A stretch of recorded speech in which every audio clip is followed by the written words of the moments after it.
लीजिए सुनिए आचार्य चतुर्सेन शास्त्री के लिखे उपन्यास बगुला के पंख का भाग 4 मेरी यानी समीर गोस्वामी की आवाज में। शोभाराम की पत्नी का नाम पद्मा देवी था। पद्मा देवी जैसी सुंदरी थी वैसी ही विदुषी स्त्री थी। पंजाब से उसने बीए पास किया था और हिंदी में प्रभाकर परीक्षा भी दी थी। वो बहुत खुशमिजाज, फुर्तीली और सुघड़ गृहिणी थी। उसे संगीत का भी शौक था। एक संगीत शिक्षक उसे सितार सिखाने आता था। विवाह हुए अब 5वां साल बीत रहा था, परंतु अभी कोई संतान नहीं हुई थी। परंतु इस ओर उसका कोई ध्यान भी न था। न शोभाराम ही की इधर प्रवृत्ति थी। उसका कद लंबा, शरीर छरहरा और रंग कदली स्तंभ के समान गोरा था। आंखें बड़ी बड़ी, होठ पतले और दांतों की बत्ती सी अतिशय सुंदर सुडौल थी। आयु उसकी अभी 26 ही बरस की थी। उसका स्वस्थ भरा हुआ लचकदार शरीर ऐसा था कि जब वो चलती थी तो प्रतीत होता था कि यौवन छलक रहा हो। 5 बज चुके थे, परंतु शोभाराम अभी तक भी दफ्तर से नहीं लौटे थे। जुगनू काफी देर आरामदेह पलंग पर पैर पसार कर सो चुका था। अब वो एक सोफे पर बैठा सिगरेट पी और दीवारों पर लगी तस्वीरें देख रहा था। पद्मा 3-4 मासिक पत्रिकाओं को लेकर वहां आई।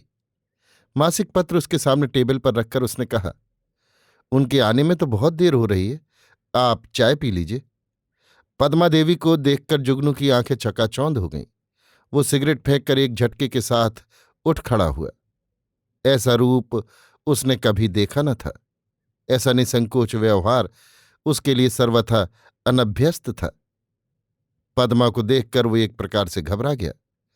बड़ी कठिनाई से उसने केवल इतना ही कहा, नहीं, अभी ऐसी जल्दी नहीं है, भाई साहब को आ जाने दीजिए। वो तो कभी कभी बड़ी देर में आते हैं, तो क्या हरज है, आ जाने दीजिए। पद्मा ने एक नज़र जुगनू को देखा। वो स्वस्थ तरुण तो था, पर उसके संकोच और व्यवहार में कुछ ऐसा दैन्य था जो पद्मा को कुछ असाधारण सा लगा। पर उसने इस बात पर कोई विशेष ध्यान नहीं दिया। घर में उसके पति के मित्र आते ही रहते थे और बहुधा उसे अकेले ही उनका आतिथ्य करना पड़ता था।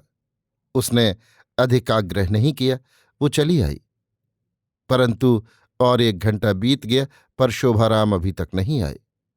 तब पद्मा देवी चाय और नाश्ता लेकर फिर जुगनू के पास गई और ट्रे टेबल पर रखकर कहा, पता नहीं विक्का बाएं, आप चाय पी लीजिए और मन हो तो तनिक टहल आइए, खाना 9 बजे तैयार हो जाएगा।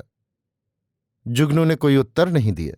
वास्तव में वो समझ ही नहीं पा रहा था कि ऐसे अवसरों पर कैसा शिष्टाचार प्रदर्शित करना चाहिए। वो चुपचाप संकोच भरे नेत्रों से एक बार पद्मा की ओर देखकर चुप रह गया। पद्मा देवी चली गई।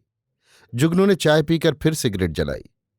पद्मा की मूर्ति इस समय उसके मानस नेत्रों में घूम रही थी। वो अपने भूत भविष्य पर भी विचार कर रहा था, परंतु उसे सबसे बड़ा भय इस बात का था कि कहीं उसका भंडाफोड़ न हो जाए और वो भंगी है ये प्रकट न हो जाए। अचानक उसे स्मरण हो आया, पद्मा ने कहा था कि वो जरा टहल आए। वो उठा और चुपचाप बाहर निकल गया। बाहर जाने की उसने पद्मा को सूचना भी नहीं दी। अब वो स्वच्छ खद्दर के कुर्ते और पायजामे में एक सभ्य शिष्ट पुरुष दिख रहा था, परंतु जूता उसका बहुत गंदा और पुराना था। उसकी जेब में केवल 3 रुपए थे, कुछ रेजगारी भी थी। वो घूमता हुआ बाजार तक चला आया और एक सस्ता सा जूता खरीद लिया। पुराना जूता उसने वहीं फेंक दिया। बहुत देर तक वो इधर उधर घूमता रहा। रह रहकर उसका अपना गांव का घर, वहां की गंदगी, चारों ओर घूमते हुए सुअर और उनके बीच खेलते रोते उसके भाई भतीजे उसकी आंखों में घूमते, फिर सबके ऊपर पद्मा की मोहनी मूर्ति, शोभाराम का सभ्य शिष्ट घर, और उस घर में इस प्रकार आत्मीय की भांति व्यवहार उसकी चेतना को आहत कर रहे थे। सोचते सोचते कभी उसका कलेजा धड़कने लगता, कभी वो घबरा उठता। कभी उसका मन कहता, साहस कर और देख, भाग्य कहाँ ले जाता है। घूमता हुआ वो फिर लाल किले के सामने के मैदान में आ गया। हरी हरी घास पर वो बैठ गया। धीरे धीरे उसने अपने चित्त को स्वस्थ किया। बैठे बैठे उसने सिगरेट का पूरा पैकेट फूंक डाला। चारों ओर बिजली की बत्तियां जगमगा रही थीं। इधर उधर नर नारी आ जा रहे थे। हठात उसके मन में धारणा हुई कि क्या ये भी संभव है कि उसे पद्मा जैसी पत्नी मिल जाए, शोभाराम के जैसा उसका घर हो, और वो उसी तरह रहकर अपना शेष जीवन व्यतीत करे जैसा शोभाराम करता है। उसकी चेतना में एक प्रबल आकांक्षा ने चोट करनी आरंभ कर दी। अब साहस और स्थिरता उसके मन में आ रही थी। वो कह रहा था, अब तो नाव नदी में डाल दी गई है, इसे बहने दिया जाए।